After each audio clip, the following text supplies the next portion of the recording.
आजकल अधिकतर स्टूडेंट के मन में यही बात रहती है कि पढ़ाई कैसे करें। अगर आप एक स्टूडेंट हैं और कुछ स्टडी टिप जानना चाहते हैं तो खुश हो जाइए, क्योंकि ये वीडियो आपके लिए ही है। आजकल पढ़ाई में कंपटीशन बहुत ज़्यादा बढ़ गया है। चाहे सीबीएसई का कोई एग्ज़ाम देना हो या किसी स्टेट बोर्ड का, चाहे सिविल सर्विस का एग्ज़ाम देना हो या चाहे कोई और बड़ा कंपटीशन देना हो, सभी जगह बढ़ते कंपटीशन की वजह से स्टडी टिप्स को जानना और अपनाना बहुत ज़रूरी होता जा रहा है। समस्या तब बहुत बढ़ जाती है जब एक तरफ तो अच्छे मार्क्स लाना बहुत ज़रूरी होता जा रहा है और दूसरी तरफ स्टूडेंट का मन पढ़ाई में नहीं लगता और उन्हें यह भी पता नहीं होता कि स्टडी कैसे करें। ऐसे में अगर ये तीन बातें नहीं पता तो स्टूडेंट का असफल होना लगभग निश्चित हो जाता है। लेकिन आपको परेशान होने की बिल्कुल भी ज़रूरत नहीं है, क्योंकि इस वीडियो में आपको पढ़ाई करने की ऐसी तीन बातें बताऊंगा जो आपकी पढ़ाई की इच्छा को बढ़ा देंगे और साथ ही लंबे समय तक आप स्टडी भी कर सकेंगे।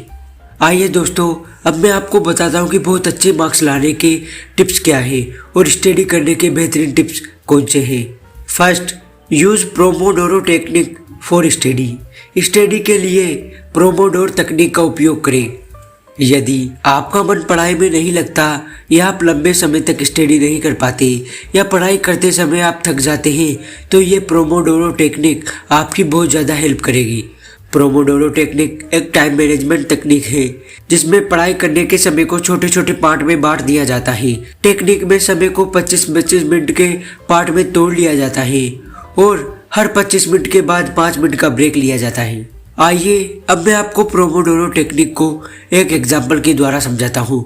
मान लीजिए आपका कोई लक्ष्य है या फिर आप पढ़ाई करना चाहते हैं और वह टारगेट या पढ़ाई आप बिना थके और सफलतापूर्वक पूरा करना चाहते हैं तो अपने समय को आप 25-25 मिनट के पार्ट में तोड़ लीजिए। सबसे पहले 25 मिनट तक पढ़ाई कीजिए और 5 मिनट का ब्रेक ले लीजिए।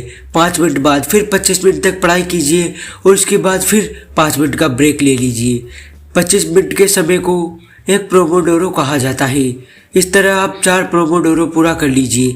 4 प्रोमोडोरो पूरा करने के बाद आप एक लंबा ब्रेक 15 से 30 मिनट का लीजिए। इस लंबे ब्रेक के बाद फिर से प्रोमोडोरो शुरू कीजिए। ब्रेक के समय आप टहल सकते हैं, कुछ खा सकते हैं। इस टेक्निक से संबंधित कोई मोबाइल ऐप भी आते हैं जिन्हें आप गूगल स्टोर से डाउनलोड कर सकते हैं। यहाँ आपको ध्यान रखना है कि इस तकनीक का प्रयोग करते समय आपको कोई डिस्टर्ब ना करे, इसलिए आप किसी शांत जगह में आप अपना मोबाइल साइलेंट करके पढ़ने बैठे। आइए जानते हैं कि प्रोमोडोरो तकनीक से क्या क्या फ़ायदे होते हैं। 25 मिनट तक किसी भी इंसान का माइंड आसानी से कंसंट्रेट रह सकता है, इसलिए आपका दिमाग इधर उधर नहीं भटकता। सेकंड, केवल 25 मिनट आपको पढ़ना होता है और बीच में ब्रेक भी मिलता है, इसलिए इस टेक्निक को अपनाने से आपका माइंड फ्रेश रहता है।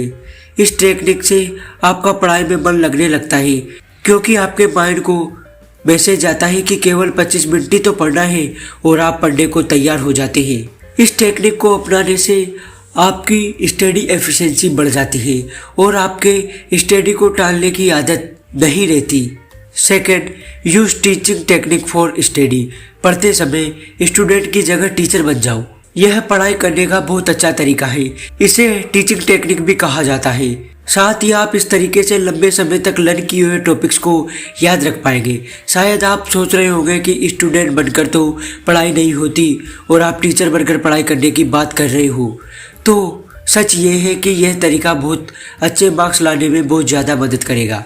इस तरीके में आप एक टीचर बन जाइए और जो भी आपने प्रोमोडोरो तकनीक का प्रयोग करके पढ़ा है उसे अपने किसी दोस्त को अच्छे से समझा दीजिए। दोस्त ना मिले तो किसी को भी अपना लर्न किया हुआ टॉपिक समझा दीजिए। यदि कोई भी नहीं मिले तो आप एक शीशे के सामने बैठ जाइए और अपनी मिरर इमेज को एक व्यक्ति मानकर उसे पढ़ाइए। कैसे भी हो, आपको तो बस एक टीचर बनकर अपना याद किया हुआ टॉपिक पढ़ना है। आइए जानते हैं कि टीचिंग टेक्निक से क्या क्या फ़ायदे होते हैं। इस तकनीक की सबसे बड़ी बात है कि आपको पता लग जाता है कि आपका याद किया हुआ टॉपिक आपको सही से याद हुआ भी या नहीं। इस तकनीक का प्रयोग करके आप अपना रिवीजन बहुत अच्छी तरह कर सकते हैं। इस तरह टेक्निक का प्रयोग करते टाइम आप बोल बोल कर पढ़ा रहे होंगे, जैसे पढ़ाया हुआ टॉपिक आपके माइंड में बैठ जाएगा और आप जब आप टीचिंग कर रहे होते हैं तो सामने वाले को टॉपिक से रिलेटेड छोटी से छोटी बात भी समझाते हैं। इससे टॉपिक और क्लियर हो जाता है और यदि कोई कमी रह गई होती है तो उसका पता लग जाता है। Third, use short self study notes technique. Study के लिए खुद के नोट्स तैयार करो। कोई भी छोटा एग्जाम क्लियर करना हो या कोई भी बड़ा एग्जाम, आपको ये सेल्फ नोट टेक्निक बहुत ज़्यादा हेल्प करेगी। इस टेक्निक का यूज करने में समय काफ़ी लगता है, लेकिन इससे आप एग्जाम टाइम में बहुत अच्छा फ़ायदा ले सकते हो। इस टेक्निक में आपको उन सभी टॉपिक्स पर शॉर्ट सेल्फ नोट्स बनाने हैं जो आपके सिलेबस में है। इसमें आपको सबसे पहले किसी भी टॉपिक की फुल स्टडी करनी है, फिर उस पर शॉर्ट नोट तैयार करने हैं। यदि आपका मन पढ़ाई के बीच में कभी बोर हो जाए तो आप हमारी मोटिवेशन वीडियो देख सकते हैं। यह स्टडी नोट्स आपको अपने हिसाब से बनाने हैं। इनके बनाने का तरीका ये होना चाहिए कि जब आप कुछ समय बाद किसी भी टॉपिक का रिवीजन करना चाहें तो बहुत कम समय में हो जाए। आप इस तरह नोट्स बनाएं कि आपका शॉर्ट्स में लिखा हुआ पढ़कर आप उस टॉपिक के फुल एक्सप्लेनेशन को समझ जाए। यह तरीका बहुत ज़्यादा पॉपुलर है। बड़े कंपटीशन की तैयारी करने वाले सभी स्टूडेंट अपने लिए शॉर्ट सेल्फ स्टडी नोट जरूर बनाते हैं। आइए जानते हैं कि सेल्फ नोट्स टेक्निक से क्या क्या फ़ायदे होते हैं। सबसे पहले इस टेक्निक का प्रयोग करके आप अपने पूरे सिलेबस के सभी टॉपिक को शॉर्ट में कम शब्दों में एक जगह लिख सकते हैं। दूसरा, इस तकनीक की हेल्प से आप एग्जाम टाइम आने पर उन कम शब्दों में तैयार नोट्स को पढ़कर आप फुल टॉपिक को समझ सकते हैं। तीसरा, शॉर्ट स्टडी नोट तैयार करने से आप एग्जाम टाइम में कम समय में अधिक टॉपिक्स का रिवीजन कर सकते हैं और अपने समय को बचा सकते हैं। चौथा, स्टडी नोट्स तैयार करने से एग्जाम टाइम में आपका कोई भी टॉपिक और किसी भी टॉपिक से रिलेटेड कोई भी बात रिवीजन करने से नहीं रह जाती और आपका कॉन्फिडेंस बना रहता है। दोस्तों, ये स्टडी टिप्स आपको कैसे लगे?